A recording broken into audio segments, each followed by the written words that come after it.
अस्सलामु अलैकुम वरहमतुल्लाहि वबरकातुहू। बुखारी में एक हदीस है जहाँ पे नबी करीम सल्लल्लाहु अलैहि वसल्लम ने फरमाया कि जहन्नुम में औरतों की तादाद ज़्यादा होगी। Women will form the majority of the people of hell. इस बात से अक्सर औरतें बहुत डिस्टर्ब हो जाती हैं और वो कहती हैं ये कैसे हो सकता है, हम इतना कुछ करते हैं अपने ख़ानदानों के लिए और हम फिर भी जहन्नुम में सबसे ज़्यादा होंगे। इस इशू को डील करने के लिए दो तरीक़े हैं। एक तो ये कि इस हदीस को किसी तरह से मैं गलत साबित कर दूँ, trying to find some kind of flaw in this because according to my logic it doesn't make sense. How dare attitude. दूसरा तरीका ये है कि मैं इस बात पर फिक्र करूँ कि आखिर ऐसा क्यों है। Why will most women end up in hell? तो हमें नबी करीम सल्लल्लाहु अलैहि वसल्लम ने इसकी वजूहात भी बता दी। और एक वजह यह है कि औरतें शौहरों की शुक्रगुजार नहीं होती। They not grateful to their husbands.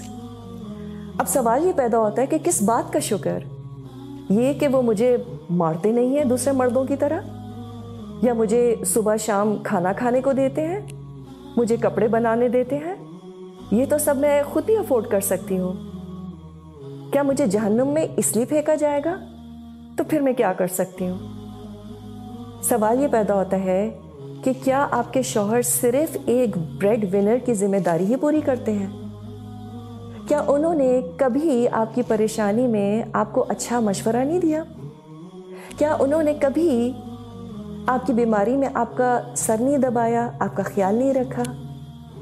या आप थकी हुई हो तो शायद आपको पानी ला के दे दिया हो, आपके लिए कॉफ़ी बना दी हो, किचन में आकर ज़रा हाथ बटा दिया हो,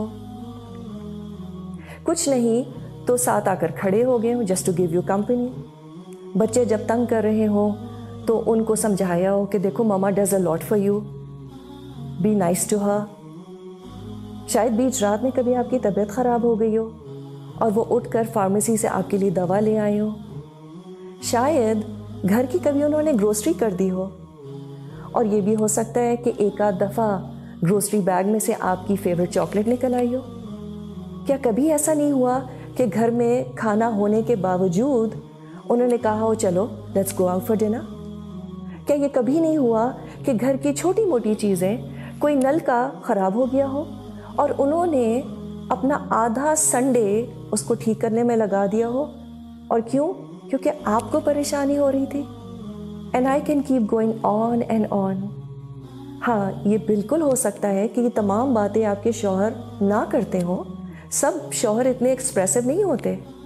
तब भी अगर हम उनकी ज़िंदगियों को देखें तो आम तौर पर सुबह से शाम तक वो जो इतनी मेहनत करते हैं, किसके लिए करते हैं?